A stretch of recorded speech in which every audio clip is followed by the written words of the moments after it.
podcast for everyone passionate about landscape photography.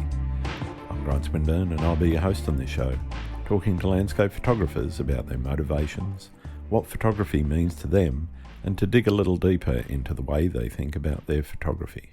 Brigitte Bourger spent over 35 years as a pharmacist in French Polynesia before devoting herself fully to photography. Living in Tahiti gives her direct access to some of the world's most extraordinary marine environments, and that proximity shapes everything she does.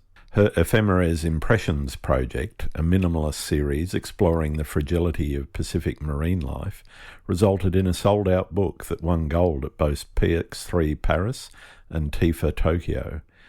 It's a serious, internationally recognised work built around colour, abstraction, and a deep concern for environmental fragility. In this episode, Brigitte talks about her direction through workshops in Japan, the influence of Michael Kenna on her thinking, and how an instinct-led, tripod and filter-based process defines her approach. She also reflects on the challenges of earning recognition as a photographer in an era of image overload and AI. I hope you enjoy the show. Yeah. Hello, Brigitte. Welcome to Landscape Photography World. Thank you for coming on the show. Hi, Grant. Thank you so much for your invitation. I am really happy to be here with you. And hello to everyone who are listening this post. I also want to apologize in advance with my English speaking. English is not my native language. So I would like to be comfortable and with my text. So excuse me, I sometimes read the text. It's not so natural. It's totally fine. I could not do this interview in French, and I really appreciate you coming on the show and using your much better English skills than my very poor French skills. So thank you. So let's start with, what does photography mean to you? What is it in your life? Photography is a way of seeing the world in a very special attention. I like to see the colors. We all see the world today with the same manner. But for me, I just be very careful with some detail and some colors, some lines, and some things that sometimes the people are usually not see. I like making landscape look a little bit different, almost like a painting. Photography shows how I see the world, and lets viewers find their own meaning inside my pictures. Mm-hmm. It's also a way to slow down and really to observe what is around me. And it's what I like to share with the people. Fantastic. I think that's a wonderful answer, and I'd love to explore some of those themes a little bit more with you. What first inspired you to pick up a camera and explore landscape photography? Why landscapes in particular? I living in French Polynesia from 42 years now. I was lucky to travel a lot. And when I was working, I was pharmacist. When I was working in my pharmacy, I had some vacation, and I was lucky to travel a lot, and not to spend a photography vacation. So I was just wondering of landscape and landscape to have memories of the places I visited. And so that I tried when I retired. I wish to learn a lot of photography, and I first tried wildlife photography, which was very exciting, but also very difficult. You need to use huge lens and heavy materials, and and the birds are going so fast, and I am not a fast lady, so I tried something else, and I discovered minimalist photography during trips in Japan, and I was in some workshops, and I discover like here the minimalist photography as Michael Kenna, and he was my first influence in photography. And after that, I tried to focus more and more on some details, and I tried to go inside the picture and inside the landscape to see more and more details, and it's becoming more and more abstract. Can you understand me? Yes, very much. And it's something I think a lot of photographers go through. They start looking at the broader landscape and then focus more and more into smaller and smaller detail, almost to macro photography. But I believe for many photographers, that abstraction is not just an end in itself, but it is a point of view of shaping the viewer's perception of that landscape. Mm. I am very interested by minimalist, in fact, always. And minimalist are now my favorite pictures. So before COVID, I made a book with the name is Fleeting Glimpse in English. And I was lucky to have some people who helped me to do the translation, because it was in English, French, and Tahitian. Oh, okay.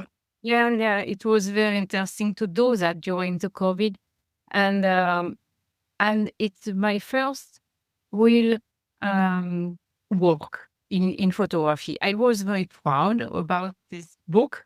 It's already sold out, but after that, I wanted to do something else, and I do a mentoring during the COVID, because we were here in the middle of the South Pacific, and it was very difficult to travel.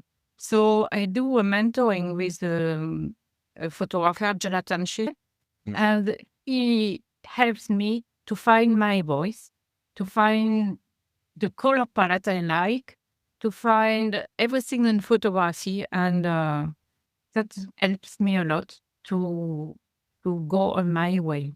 Fantastic. Do you remember the first landscape photo that you captured that made you feel this is it? What was that moment like? The one that you said, yes, this is what to do.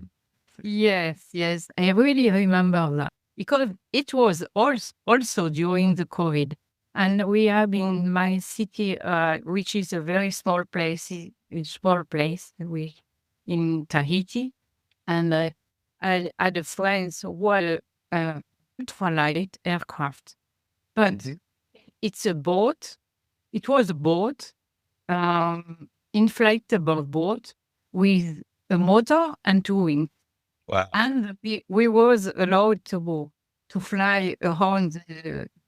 I live in front of the sea, so it was in my own garden. I say that sea is my garden, but in fact it's that. So we were on the boat, and I said, "Oh, I would like to have on the shore between the lagoon and the sea. There is a little space."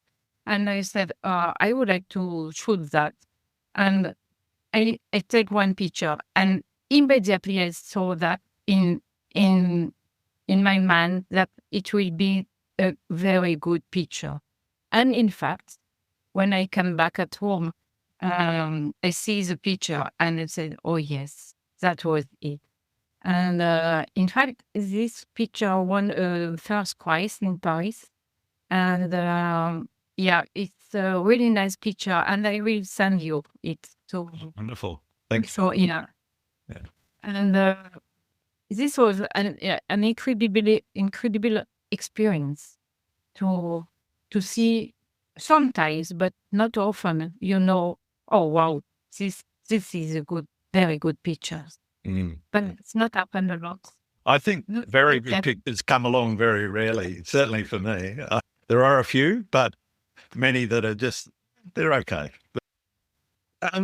You mentioned the influences on your photography and finding your voice. What were the things that influenced you most that drew you towards minimalism?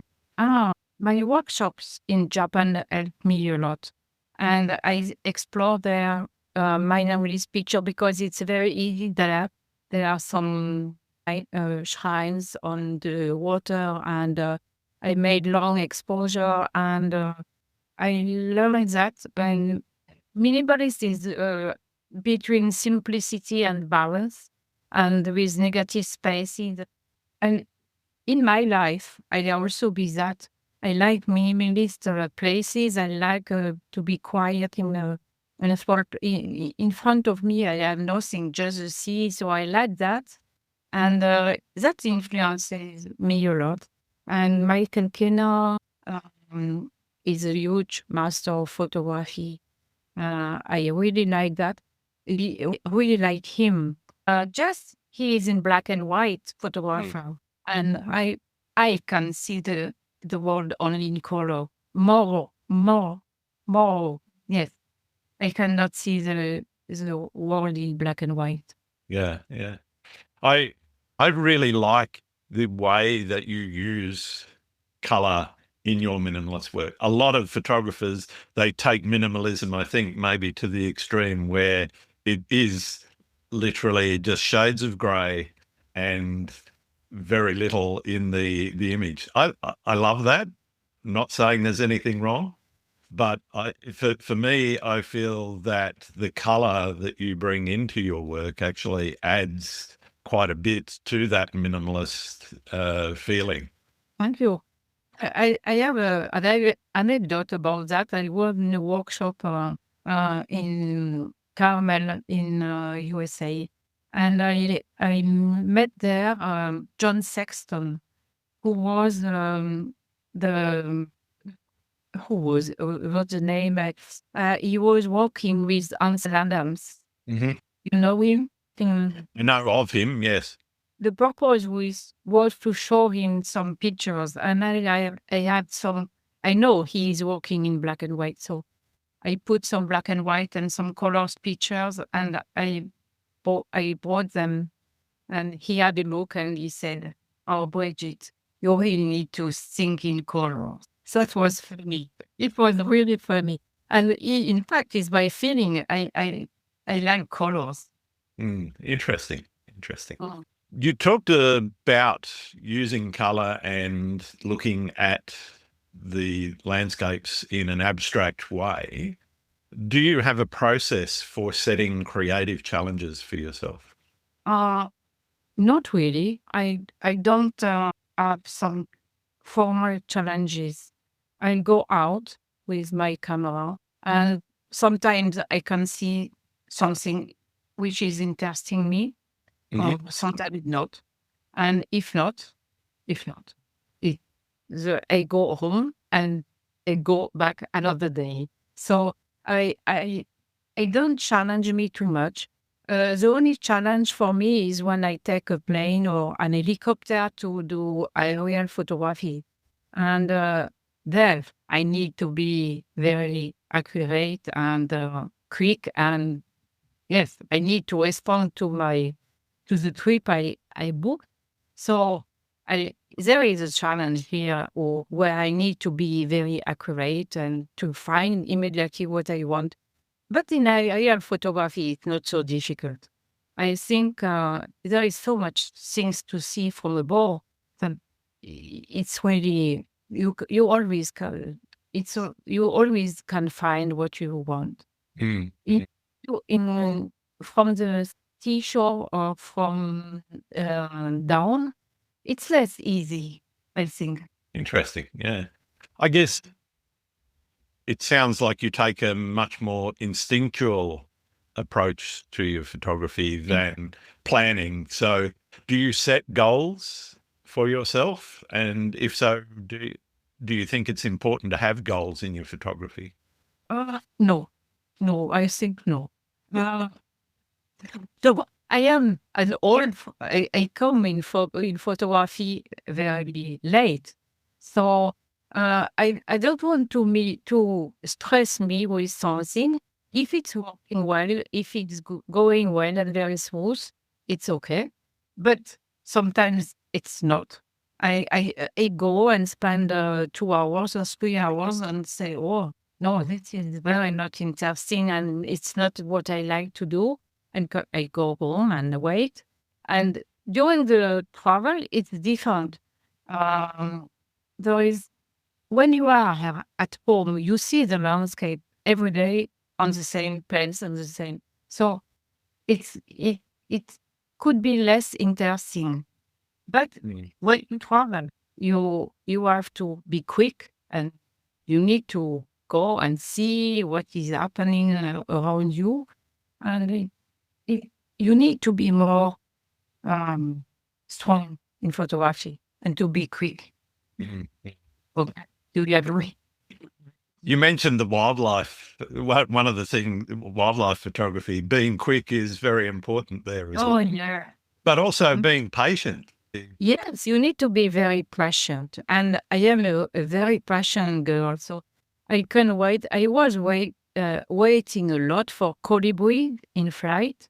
I was waiting one afternoon, during one afternoon waiting for the good poses and I can wait and it's okay. But you need also to be very quick and to follow the birds. When it's an elephant, it's easier, you know? Yeah. They are going less quick. That in flight is very difficult. I absolutely. I think I've probably taken 2 good bird in flight photos. But what I was going to say is, it sounds to me like you've brought some of that patience from your wildlife photography into your landscape photography, and leaving time for things, if they're not working, come back again later. I think it's very important. And in landscape, you have the chance to do that. You can wait. And in each kind of photography, you need to be passionate. I think very passionate. And it's not easy to have the best picture. It's demanding, and you need to be very careful about how you take the landscape and the feeling you want to give in the picture. So it's not coming every time. You need to wait. Yeah. What do you hope people feel or take away when they look at your images? Wow, I don't know what they feel when they look at my picture. I think it's important what they are thinking about, but when you are creating photography, the picture needs to how do you say that? What I would like to say, that it's important to me to have the nice picture. It's important that the people like them, but if they don't like them, you need to be. It's not so important. You need to keep your soul and not do the picture that the people want to see, and it's a personal way. And some people said me, oh, I prefer when you had your first pictures from Minimalist. Oh, I really prefer this style, and abstract is so abstract. And I said, yes, but it's my taste. This is it. You have to satisfy your own First. Yes. urges. I think they're the things that are important to you as an artist. Yeah, it's not a commercial. it's not commercial for me. And even if as all photographer, we want to sell pictures. But uh, first it's me, and after that, it's they are pleased with the photos. I am happy with that. Very good. Why did you decide to move to French Polynesia? What was it that I've never been, seen lots of photos, would love to be there.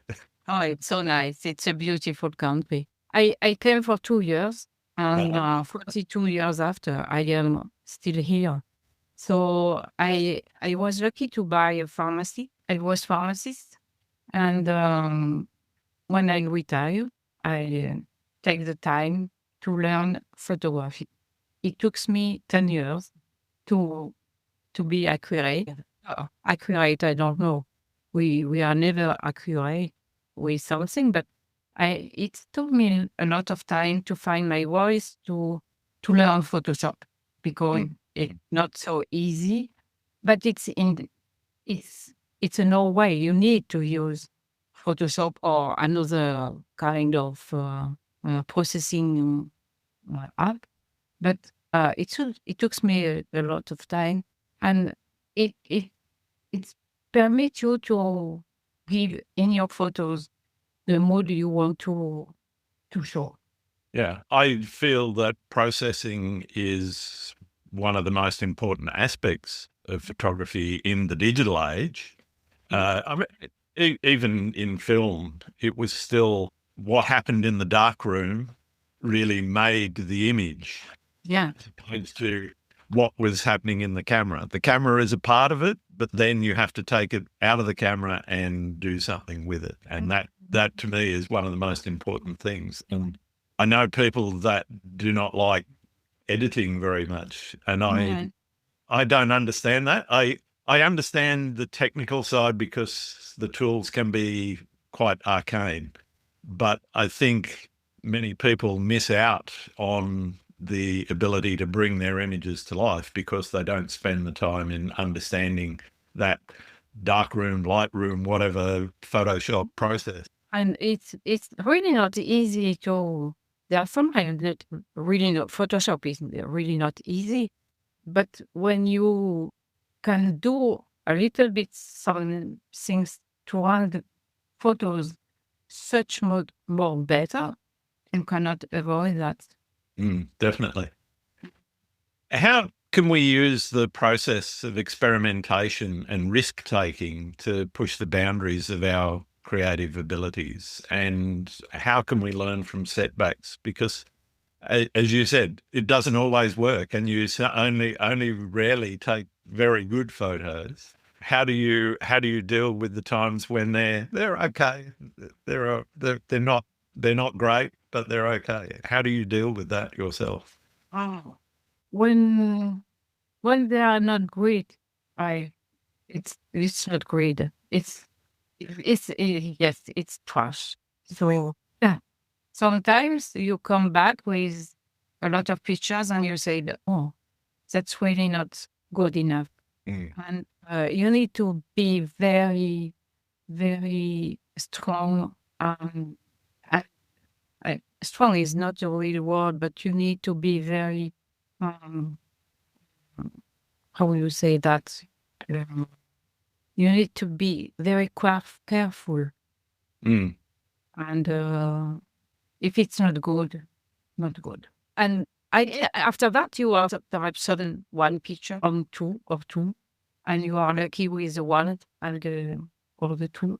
But you need to select that very carefully. Yeah. How do you define success in your photography? What makes a successful photograph for you? Oh, wow. That's a question. I need to find my place. So, um, uh, what is success? I don't know. Yeah, it's a success story. Yes, perhaps in my small world, yes, it can be a success. It's difficult to say you are it's successful or not. I am very happy when I I am invited to do an article or as today to do a podcast. I am very happy with that. I am very happy when I am invited to expose somewhere. Oh, that's my goal. And if it's working, it's very nice. If not, I need to do my best to be more and more good. Fantastic. How has landscape photography helped you grow and or change as a person? Photography, I was working a lot and in a shop, in a pharmacy, but it's inside. And when I was able to go outside when I wanted, I was very happy to have time to go down, slow down everything and take time to observe everything and in very close details. So I am very happy with that. And that I yeah, slow down. Mm-hmm. And was that why you made the lifestyle choice to become a full-time photographer? It's yes, it's a choice because when you are retired, you cannot stay at home and say, "Oh, or what I will do today." So, yeah, I think photography was my first interest in art. So, I will take time to do photography, and that was really interesting to have time to do what you like and to try to do that in the most in the very most interest for the other ones, for Yeah. me and for the other ones. So it's very interesting to have time to do that. I am retired. I have no goal now to I have it's just me and the people when they say is when they see the pictures they say, "Oh yes, it's very interesting." And yes. Fantastic. I love that. And I think you're quite right. I'm retired myself, and this podcast and my photography is what I do now most of the time. And I think, yes, in retirement, you've definitely got to have some interest to keep you moving forward. And creativity is an amazing way of doing that. I think it's very important. Yes, for me, it's I spend not all of my time doing photography, but I try when I am not on the field, I am on my computer and I take a lot of time.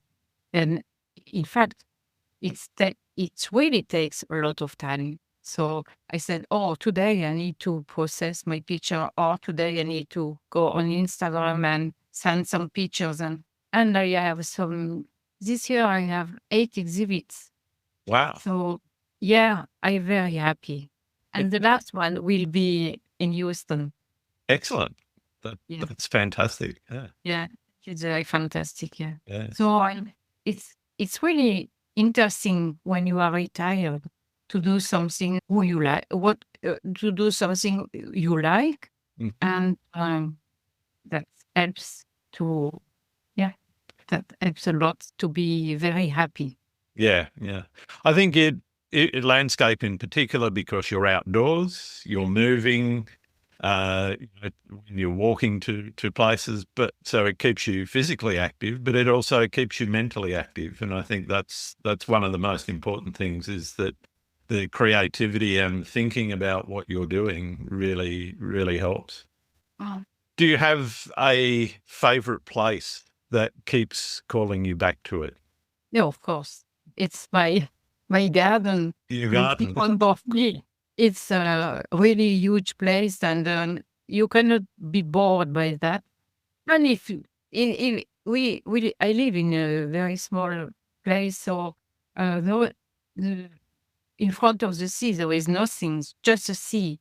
But the sea is so different at the different moment of the day, and we have some boats, and sometimes it's very smooth and quiet, and the light is always different.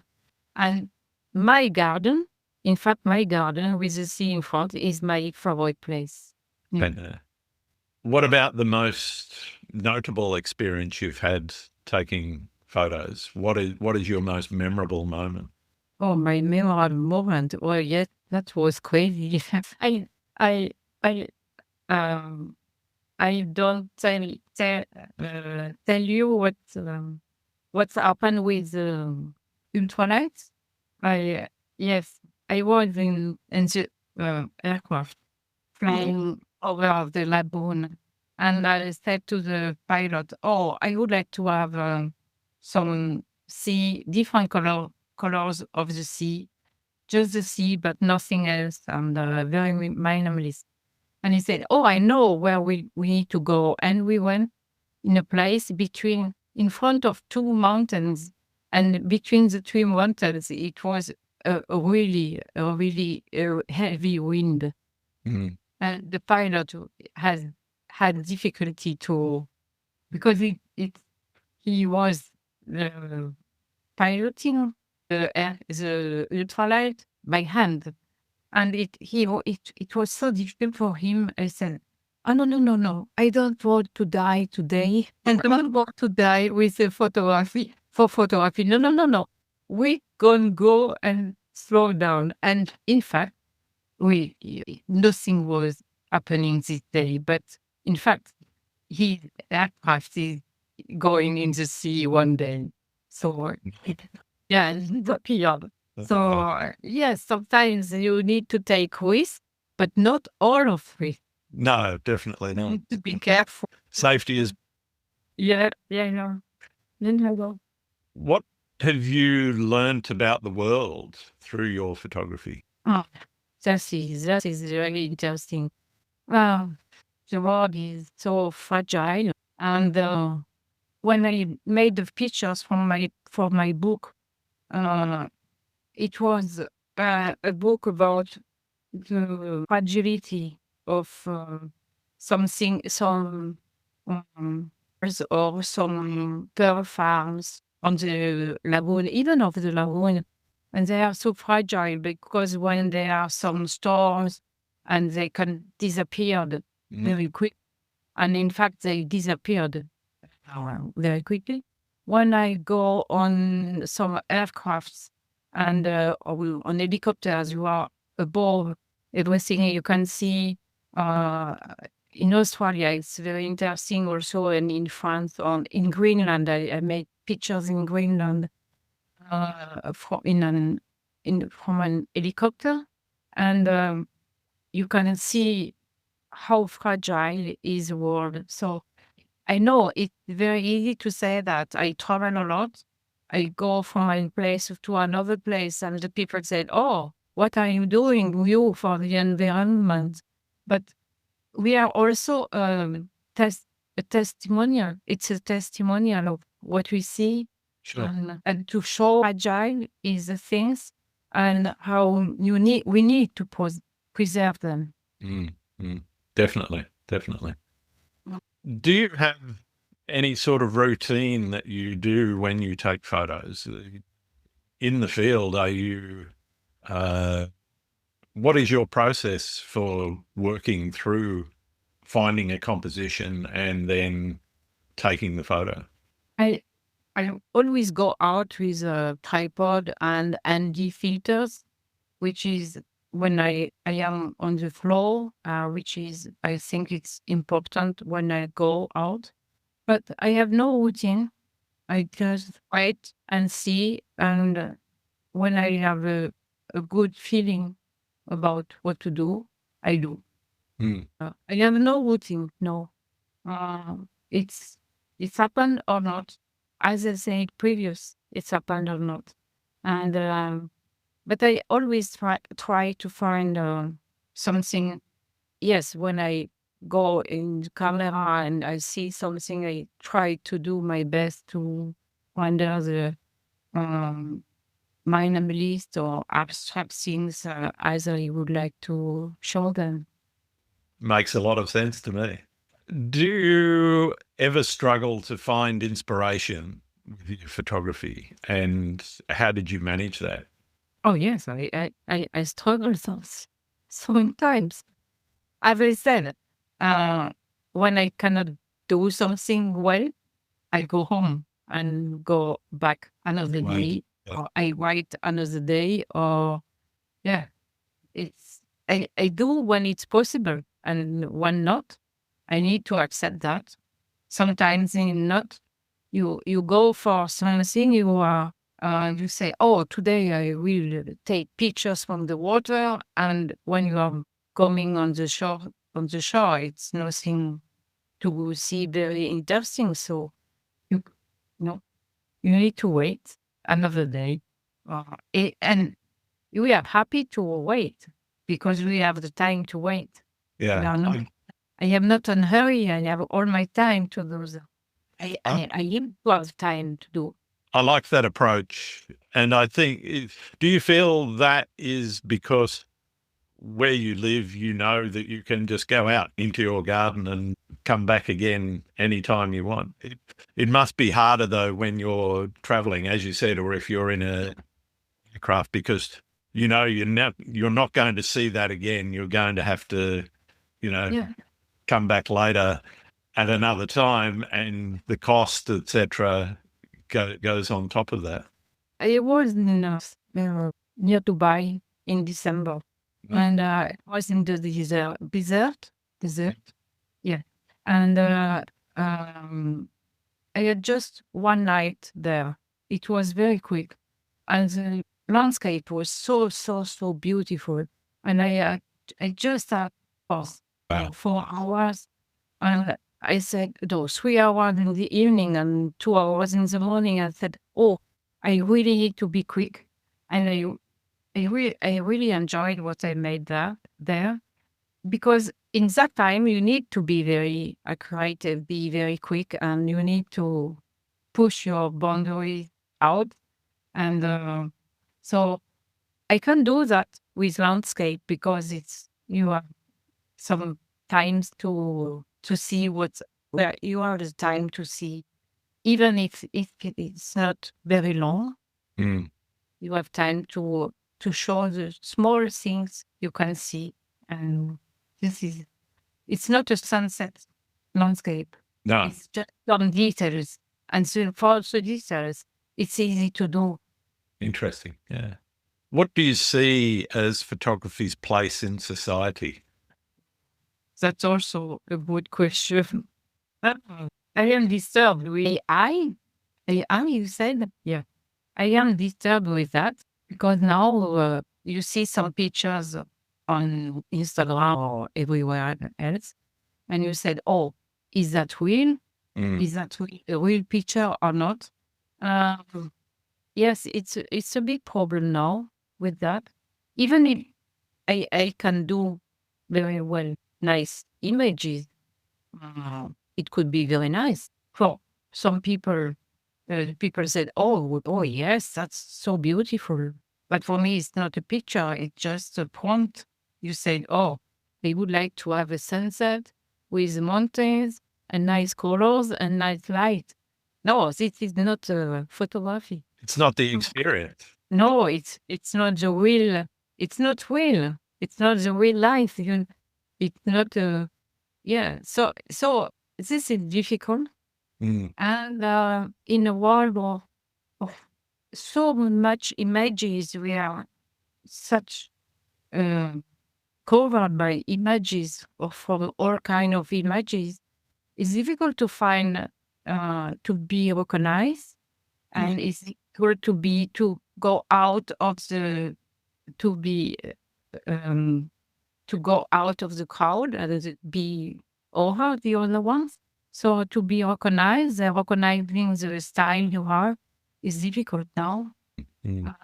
When you see a picture from Michael Kenna, I like very much Susan Bernstein, which is an American photographer.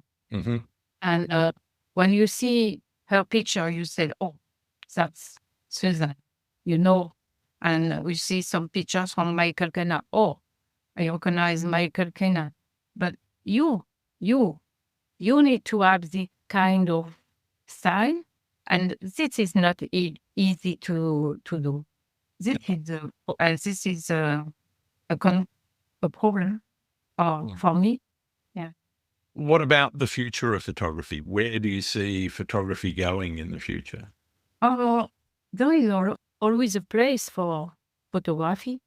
It's showing the world from artistic or documentary or everything. So we need to have a part of the artistic world, and we need to keep that in mind, that it's very important. And the images will always have their places. And so I am not so stressed by that, but we need to keep to be careful about the AI. I think it's the most important Yeah. part of. I think for me, landscape photography in particular, people will always want that experience. They will always want to be going out into the field, into, seeing seascapes, doing aerial photography. That experience in and of itself will, I think, continue the practice. Certainly for me, I don't see that changing for many of the photographers that I've spoken to. There's always going to be a place for people going out into the world, record what they see and bringing that back and sharing it with other people. Whether or not people like it, well, that's a different matter. But For sure. Yeah.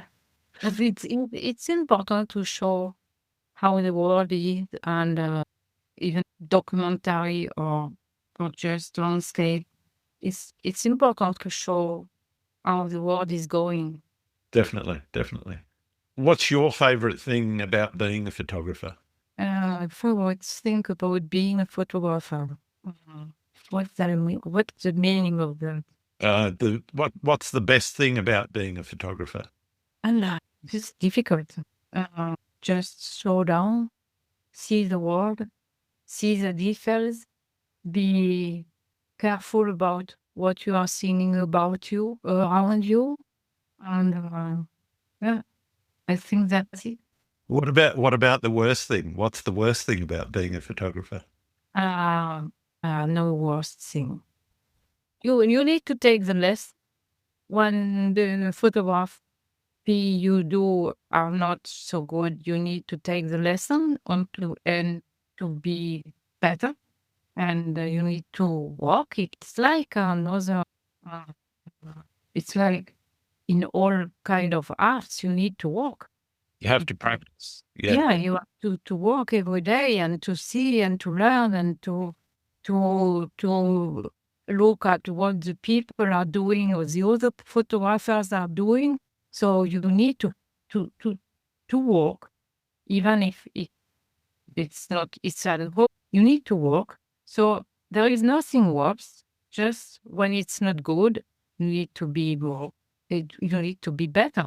I love it. What's the best and or worst piece of advice that anyone has given you?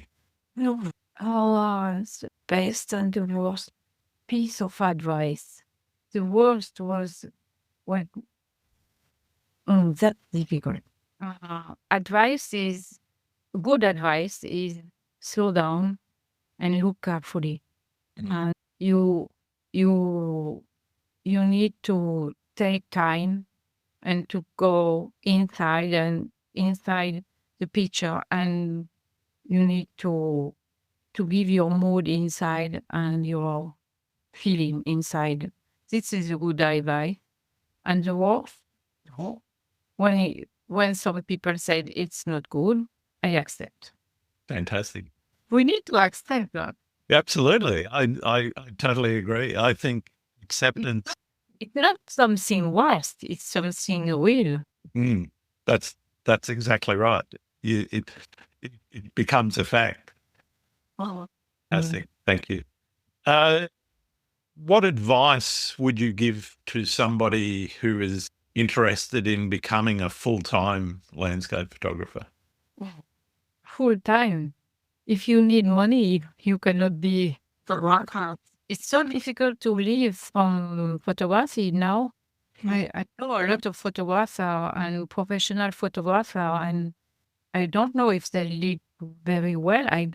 Yes, perhaps, but yes, I can do, but it's so difficult to be renowned and to have money for that. It's really difficult now. Definitely. And even with AI, it's difficult to be in comparison with the AI pictures. And it's so easy to do them. So why pay a lot? You can do that with the AI. But why pay? Why paying for a picture? Yeah. So it's a real problem for the full-time photographer. They need to be very passionate. I am very happy not to have this kind of choice. My choice was to do that when I am retired, and I don't want to. I can have money, but from some pictures, but no, really, it's not enough to live. No, I think Stressful. very, very much so.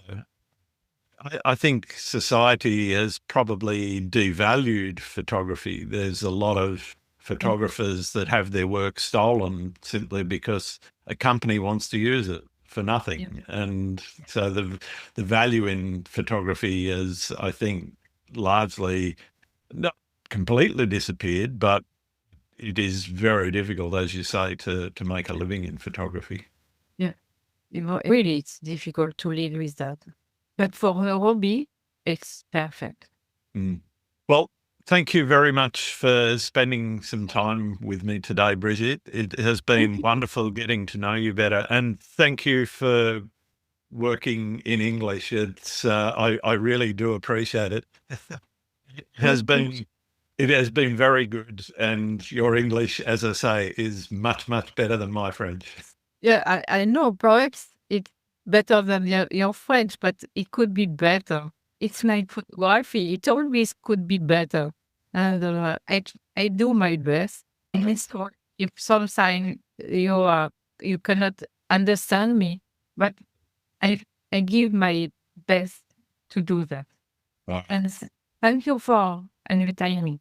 Yeah, thank you so much for being on the show. It's been wonderful. Where can people find your work? You have a website and Instagram? I have a website, which is my name, BrigitteBourger.com, BrigitteBourger.com. I will send you by email. And Instagram is the same name. Facebook is the same name. Fantastic. And I am very happy to see the podcast. And yes, thank you so much. Thank you. Yes. Thanks again for listening to Landscape Photography World. I hope you enjoyed the show, and keep listening because I'll be joined by some great guests in upcoming episodes. You can find my work in this podcast at grantswinburnphotography.com. I'm also on all of the socials except Twitter or X. Don't forget to like, subscribe, and comment because it really helps the podcast to be seen and heard. I'm Grant Swinburne and hope to see you out shooting soon.